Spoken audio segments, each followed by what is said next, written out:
জানো তো, ভগবান আমাদের কাকে কখন কোন পরিস্থিতির মধ্যে ফেলবে তা কিন্তু আমরা কখনো জানতে পারি না, এবং কখন কোন জিনিসটা কোন মুহূর্তে কিভাবে ইউজ করতে হয় সেটাও জানি না, এবং আগামী সকালটা আমার জন্য কি অপেক্ষা করছে সেটাও জানি না। সেদিনকে রাত্রিবেলা হঠাৎ করে একটা প্রবলেমের মধ্যে পড়লাম। দেখলাম রান্না করতে গিয়ে হঠাৎ করে গ্যাস ফুরিয়ে গেল, কিন্তু তারপরের দিন তো রবিবার, গ্যাস দিয়ে যাওয়া তো দূরের কথা, বুকিং নেবে কিনা সন্দেহ। তাই আমরা ব্লিঙ্কিট থেকে সেই মুহূর্তে একটা ইন্ডাকশান অর্ডার করে দিলাম। আমরা কত জিনিসই তো শখ করে কিনি, আবার কত জিনিস ভেবে চিনতে দাম দর করে কিনি, আবার কত জিনিস এমনি করে এভাবেও কেনা হয়ে যায় হুঁপে পড়ে, বিপদের মধ্যে পড়ে। তা বলে কি আমরা সেই মুহূর্তে সেদিনকে বাইরে থেকে খাবার অর্ডার করে কিনে খেতে পারতাম না? ঠিকই পারতাম। আর এটা কিনে নেওয়ার কোনো মানেই ছিল না। আর এই পেস্ট্রিজের এই ইন্ডাকশানটা রান্নাঘরে কানেকশান করা যাবে না, মানে লাইন করা নেই, আর ইন্ডাকশানটা নিতেও পারবে না।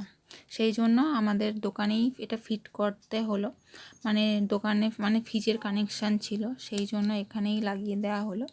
নাহলে আর কী করে রান্না হবে, এই মুহূর্তে তো কিছু তো একটা করতে হবে, তাই এখানেই করা হয়ে গেল।